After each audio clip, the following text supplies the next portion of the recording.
ಕೊಡಗು ವಿಶ್ವವಿದ್ಯಾಲಯವನ್ನು ನಿಲ್ಲಿಸುವ ಯೋಜನೆಯನ್ನು ಚಿಂತಿಸುತ್ತಿರುವ ರಾಜ್ಯ ಸರ್ಕಾರದ ನಿರ್ಧಾರಕ್ಕೆ ಕೊಡಗು ಮೈಸೂರು ಲೋಕಸಭಾ ಕ್ಷೇತ್ರದ ಸಂಸದರಾದ ಯದುವೀರ್ ಒಡೆಯರ್ ಆಕ್ರೋಶ ವ್ಯಕ್ತಪಡಿಸಿದ್ದಾರೆ. ಕುಶಾಲನಗರದಲ್ಲಿ ಕಾರ್ಯಕ್ರಮವೊಂದರಲ್ಲಿ ಭಾಗವಹಿಸುವ ಸಲುವಾಗಿ ಆಗಮಿಸಿದ ಸಂದರ್ಭದಲ್ಲಿ ಮಾಧ್ಯಮದವರೊಡನೆ ಮಾತನಾಡಿದರು. ಕೊಡಗು ಗುಡ್ಡಗಾಡು ಪ್ರದೇಶ ಮತ್ತು ಇಲ್ಲಿ ಬಹುತೇಕ ಕೂಲಿ ಕಾರ್ಮಿಕರಿದ್ದಾರೆ. ಗ್ರಾಮೀಣ ಹಾಗೂ ಜನಸಾಮಾನ್ಯರ ಮಕ್ಕಳಿಗೆ ಕೊಡಗು ವಿವಿಯಿಂದ ಕಡಿಮೆ ವೆಚ್ಚದಲ್ಲಿ ಉನ್ನತ ಮಟ್ಟದಲ್ಲಿ ಶಿಕ್ಷಣ ದೊರೆಯುತ್ತಿದೆ. ಈ ಹಿಂದೆ ರಾಜ್ಯದಲ್ಲಿ ಬಿಜೆಪಿ ಸರ್ಕಾರ ಇದ್ದಂತಹ ಸಂದರ್ಭದಲ್ಲಿ ಶಾಸಕರಾಗಿದ್ದ ಅಪ್ಪಚ್ಚು ರಂಜನ್, ಕೆಜಿ ಬೋಪಯ್ಯ ಅವರ ಪ್ರಯತ್ನದಿಂದಾಗಿ ಕೊಡಗು ವಿವಿ ಬಂದಿತ್ತು.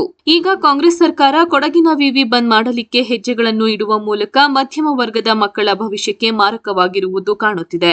ಯಾವುದೇ ಕಾರಣಕ್ಕೂ ಕೊಡಗು ವಿವಿ ಮುಚ್ಚುವುದಕ್ಕೆ ಬಿಡುವುದಿಲ್ಲ. ಅತಿ ಶೀಘ್ರದಲ್ಲಿ ಮುಖ್ಯಮಂತ್ರಿಗಳನ್ನು ಈ ವಿಷಯವಾಗಿ ಮಾತನಾಡುವ ಸಲುವಾಗಿ ಭೇಟಿ ಮಾಡುವುದಾಗಿ ತಿಳಿಸಿದರು. ಅದೇ ರೀತಿಯಲ್ಲಿ ರಾಜ್ಯದಲ್ಲಿ ಕಾನೂನು ಸುವ್ಯವಸ್ಥೆ ಹಾಳಾಗಿ ಹೋಗಿದೆ.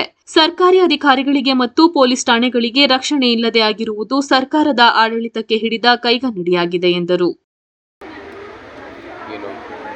ಪ್ಲಾನಿಂಗ್ ಇದೆ ಅಥವಾ ಈ ಲ್ಯಾಕಿಂಗ್ ಆಫ್ ಪ್ಲಾನಿಂಗ್ ಏನಿದೆ, ಅವ್ರು ಸರಿಯಾಗಿ ಅದನ್ನ ಯೋಜನೆಗಳನ್ನು ರೂಪಿಸ್ಕೊಳ್ಳಿಕ್ಕೆ ಅವರು ಸಾಧ್ಯವಾಗ್ತಾ ಇಲ್ಲ.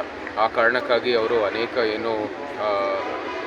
ಒಳ್ಳೆ ಸಮಾಜವನ್ನು ನಿರ್ಮಾಣ ಮಾಡಲಿಕ್ಕೆ ನಮ್ಮ ವಿದ್ಯಾಭ್ಯಾಸ ಸಂಸ್ಥೆಗಳು ಬೇಕಾಗಿದೆ, ಅದನ್ನು ಅವರು ಮುಚ್ಚಲಿಕ್ಕೆ ಹೋಗ್ತಾ ಇದ್ದಾರೆ. ಇಂಥ ನಾವು ತೀವ್ರವಾಗಿ ಖಂಡಿಸುತ್ತೇವೆ ಅಂತ ಈಗಾಗಲೇ ನಾವು ಸೋಷಿಯಲ್ ಮೀಡಿಯಲ್ಲಿ ಪೋಸ್ಟನ್ನು ಹಾಕಿದ್ವಿ. ನಂತರವೂ ಸಹ ಪಾರ್ಲಿಮೆಂಟಲ್ಲೂ ಕೂಡ ಆ ವಿಷಯವನ್ನು ಎತ್ತಿದ್ವಿ. ಇಂಥ ಒಂದು ಸಮಾಜಕ್ಕೆ ಒಳ್ಳೆಯದಾಗುವಂಥದ್ದು, ಭವಿಷ್ಯದಲ್ಲಿ ಮಕ್ಕಳಿಗೆ ಮತ್ತು ನಮ್ಮ ಮುಂಬರುವಂಥದ್ದು ಪ್ರಜೆಗಳಿದ್ದಾರೆ ಅವ್ರಿಗೆ ಒಂದು ಭವಿಷ್ಯವನ್ನು ರೂಪಿಸಲಿಕ್ಕೆ, ಅವ್ರಿಗೆ ಸ್ವಾವಲಂಬಿತವಾಗಿ ಬದುಕಲಿಕ್ಕೆ ಈ ವಿಶ್ವವಿದ್ಯಾನಿಲಯಗಳು ಅತಿ ಅವಶ್ಯ. ಈ ನಿಟ್ಟಿನಲ್ಲಿ ಇಂಥ ಕೆಲಸಗಳು ಮಾಡೋದು ಅವರು ನಿಲ್ಲಿಸಬೇಕಾಗಿದೆ. ಒಳ್ಳೆಯ ಒಂದು ಫಿಸಿಕಲ್ ಪ್ಲಾನಿಂಗ್ ಮೂಲಕ ಅವರು ಇಂಥ ವಿಶ್ವವಿದ್ಯಾನಿಲಯಕ್ಕೆ ಪ್ರೋತ್ಸಾಹ ಕೊಟ್ಟು ಇನ್ನೂ ಅಭಿವೃದ್ಧಿ ಮಾಡೋ ಮೂಲಕ ಆ ವಿಶ್ವವಿದ್ಯಾನಿಲಯಕ್ಕೂ ಕೂಡ ಒಂದು ರೀತಿಯ ಸೆಲ್ಫ್ ರಿಲಯನ್ಸ್ ತರಬೇಕಾಗಿರುವಂಥದ್ದು ಕೆಲಸ ಮಾಡಬೇಕಾಗಿದೆ.